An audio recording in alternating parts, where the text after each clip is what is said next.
alugar ou comprar uma casa financiada? Esse é um assunto que tem um monte de gente na internet falando e ainda causa muita dúvida na maioria das pessoas, principalmente quando esse assunto acontece com elas. E isso acabou acontecendo comigo. Eu vou compartilhar com vocês porque na teoria isso é maravilhoso, mas na prática as coisas são completamente diferentes. Mas antes, se você gosta de conteúdos como esse, já se inscreve no canal, curte o vídeo e compartilha com as pessoas que você conhece. Assim você ajuda o canal a chegar para mais pessoas e eu continuo fazendo o meu trabalho aqui, levando conhecimento para vocês. Yes! Bom, vamos lá. O Bruno e eu, Bruno é meu marido, a gente já tinha uma casa financiada pela Caixa, porque na época a taxa de financiamento para construção estava muito baixa. E ele se enquadrou no programa Minha Casa Minha Vida, porque a gente deu uma boa entrada, que era o nosso terreno. A gente deu esse terreno como entrada. E aí a gente financiou um pouco menos de 100 mil reais. Para você ter uma ideia, a gente pagava no início uns 450 reais de parcela. E como era a tabela saque, o valor ia diminuindo com o passar do tempo. A gente morou lá por alguns anos, mas esse bairro que a gente morava estava tendo muitos assaltos. Era uma rua sem saída, era bem deserta e eu morria de medo de ficar lá. E muitas vezes, como eu tinha saído do banco, pedi demissão do banco, eu passava a tarde inteira lá trabalhando. Então eu morria de medo de ficar sozinha. E por motivos de priorizar a nossa segurança, a gente começou a pesquisar casas para alugar e, consequentemente, alugar a nossa casa. Isso aconteceu mais ou menos no início de 2022. A gente começou a visitar várias casas e conseguimos uma casa num condomínio por um ótimo valor, porque tinha sido indicação de um colega nosso para essa dona da casa. A casa tinha 3 quartos, porque aí dava para eu fazer o meu escritório. A nossa casa antiga tinha apenas 2 quartos e eu acabava alugando uma sala comercial para trabalhar. Então isso foi excelente pra gente. E aí a gente conseguiu alugar a nossa casa por R$ 1.500 reais. E eu deixei de pagar o aluguel da sala comercial, que era mais ou menos R$ 1.200 reais. E essa casa que a gente alugou ficou em R$ 2.500 reais, a casa e o condomínio. Então, com o dinheiro do aluguel da nossa casa e com o valor que eu pagava da sala comercial, nós conseguimos pagar o aluguel e o condomínio dessa casa nova. Claro que ainda tinha o custo da parcela do financiamento, que naquela época já estava com uma parcela de mais ou menos uns R$ 350 reais. Mas mesmo assim, a gente decidiu fazer dessa forma, e lembrando lá, a nossa prioridade naquele momento era a nossa segurança e também mais qualidade de vida, principalmente para o nosso filho. A gente passou um ano na casa e resolvemos renovar o contrato. O aluguel subiu um pouco com o reajuste e a nossa ideia de vender a nossa casa floresceu, porque já havia alguns meses que os inquilinos, as pessoas que estavam morando lá, estavam atrasando o aluguel, mesmo a casa estando locada através da imobiliária. Tá vendo? Isso a Globo não mostra. Até legal você, se você tem a sua casa de aluguel, colocar para alugar. Muita gente fala sobre isso. Mas o que a Globo não mostra é que muitas vezes os inquilinos podem atrasar esse aluguel e você fica sem dinheiro. Eu fiz as contas e com a taxa Selic da época, dava para investir o dinheiro da casa, da venda da casa de forma segura, ter esses rendimentos da aplicação na quantia do aluguel e até um pouco mais, isso sem atrasos, igual a gente estava tendo, e ainda ter o valor da nossa aplicação. A gente ia ter esse dinheiro lá aplicado no investimento. Depois de alguns meses estudando essa ideia, conversando com o Bruno, meu marido, a gente decidiu vender a nossa casa. E foi muito rápido. Não deu tempo nem de colocar para venda na imobiliária. A gente decidiu isso no início de outubro do ano passado, de 2023, e no final de novembro a gente já tinha encontrado a pessoa que iria comprar a nossa casa, a gente já tinha vendido a casa no valor que a gente pediu, tá? A gente nem negociou, foi no valor que a gente pediu inicialmente.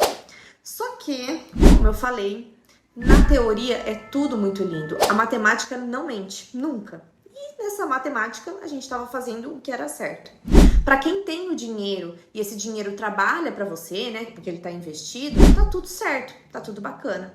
Enquanto estava rolando todo esse trâmite do contrato, da liberação do valor da venda da nossa casa, a pessoa que comprou a nossa casa fez através de financiamento, então a gente estava esperando esse valor cair na nossa conta.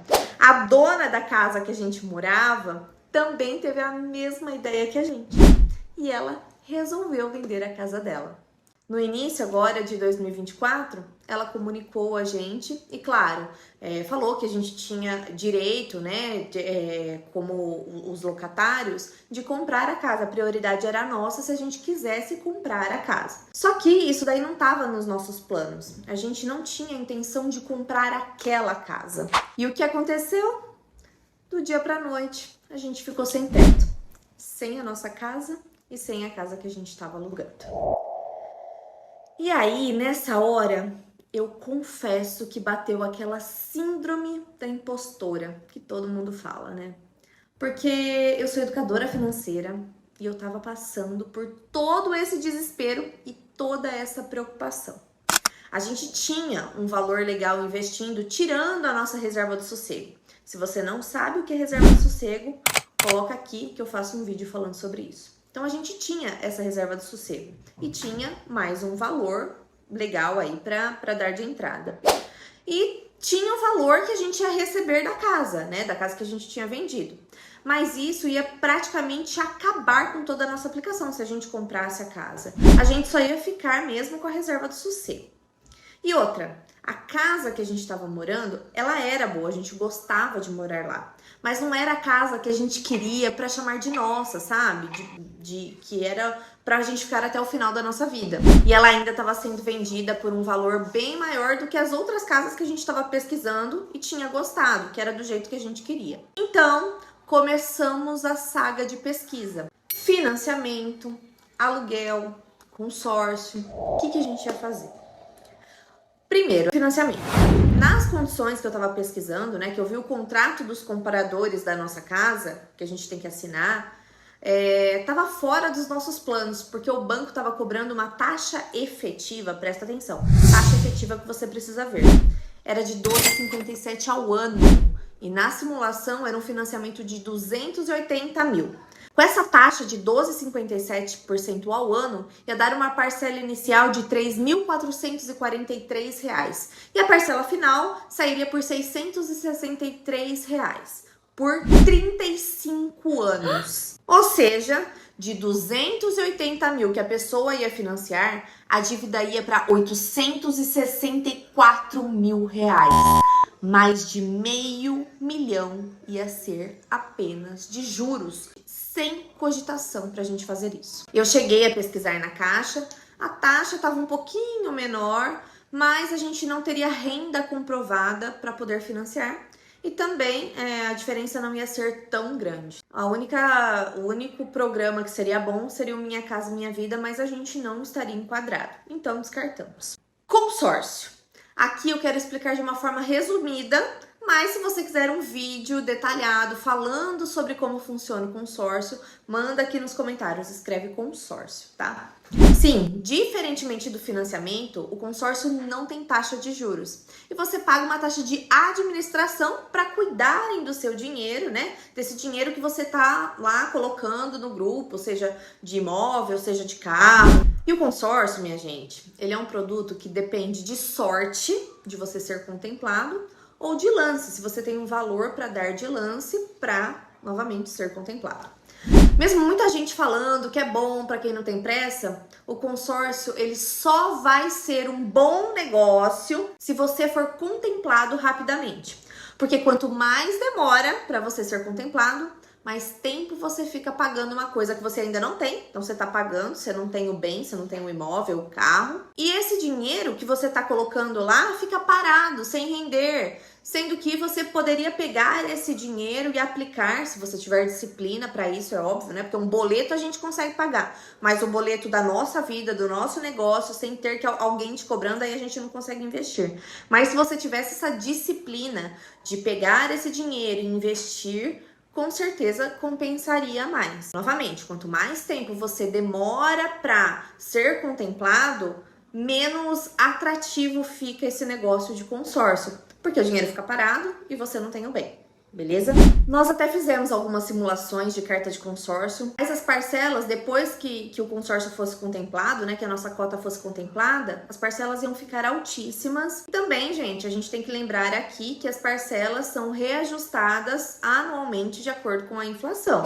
Então, a parcela que você paga aí de um consórcio, daqui a um ano normalmente aumenta, tá? Muito difícil de diminuir. Mas o reajuste é feito todo ano. Então, você não vai passar do início ao fim com o mesmo valor de parcela. Esquece isso. E mesmo a gente tendo um bom valor para dar de lance para a gente ser contemplado, a gente ia ter que depender da sorte. Porque pode ser que naquele mês, outra pessoa que tá lá também no mesmo grupo que a gente, poderia dar um lance maior. Então, a gente, mesmo tendo um lance legal, a gente dependeria de sorte, porque não são várias pessoas que são contempladas, são algumas. E sim, a gente estava com pressa, porque a gente já tinha vendido a nossa casa e a dona estava pedindo a casa para a gente continuasse lá. A gente teria aquele transtorno de mostrar a casa, porque a gente ia estar morando lá e ia ter visita das pessoas que se interessariam em comprar esse imóvel. Então, a gente não queria isso, queria encontrar outro lugar o mais rápido possível. Aí, a gente passou para a opção de aluguel. Mas estava muito difícil de encontrar uma casa de 3 quartos em um condomínio pelo preço que a gente estava pagando. A gente teve muita sorte na hora de alugar esse imóvel. Então a opção foi procurar por apartamentos, porque a minha prioridade ainda era ter segurança. E depois de várias visitas, a gente encontrou um apartamento pertinho da escola do Davi.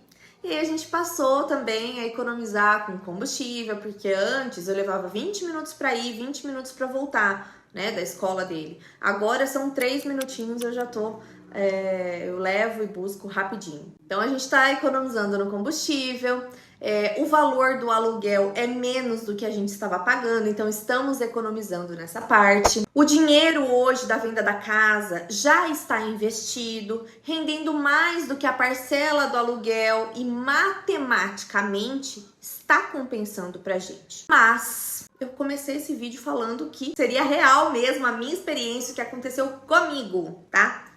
Foram 2 meses de super preocupação.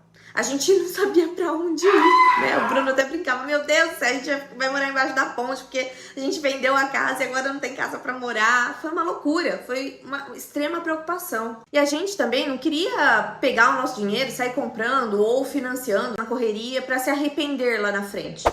E naquele momento, a melhor opção foi alugar. Só que morar em apartamento é totalmente diferente de morar em casa. Isso é a minha opinião, é o que eu estou sentindo. Eu ainda tô me adaptando, meu cachorro também. Não foi uma vontade nossa. E sim, ter uma casa própria traz muita segurança. Mesmo para quem tem dinheiro investido e principalmente para quem tem uma família e tem filhos. O imóvel que a gente mora realmente não é um investimento, porque você só tem gasto, né? Você não tem rendimento. A casa que você mora não te dá lucro, ela te dá gastos. Então ela não é um investimento. Mas o imóvel que você mora é um patrimônio que pode ser vendido futuramente e que valoriza com o tempo, sim.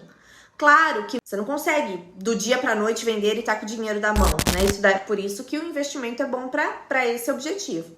Mas ele é um patrimônio. É a sua segurança, é o seu conforto até o final da sua vida.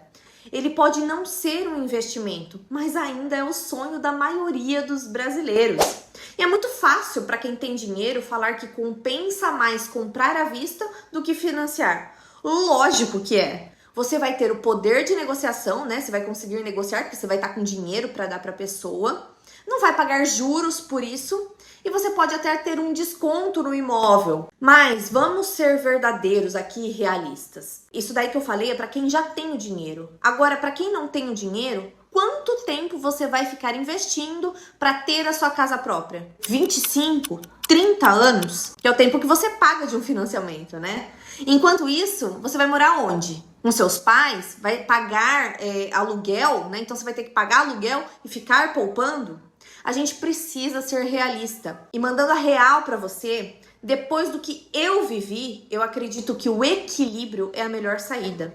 Se o seu sonho é ter uma casa, se planeje, pesquise taxas de financiamento, fique de olho no mercado financeiro e também no mercado de imóveis.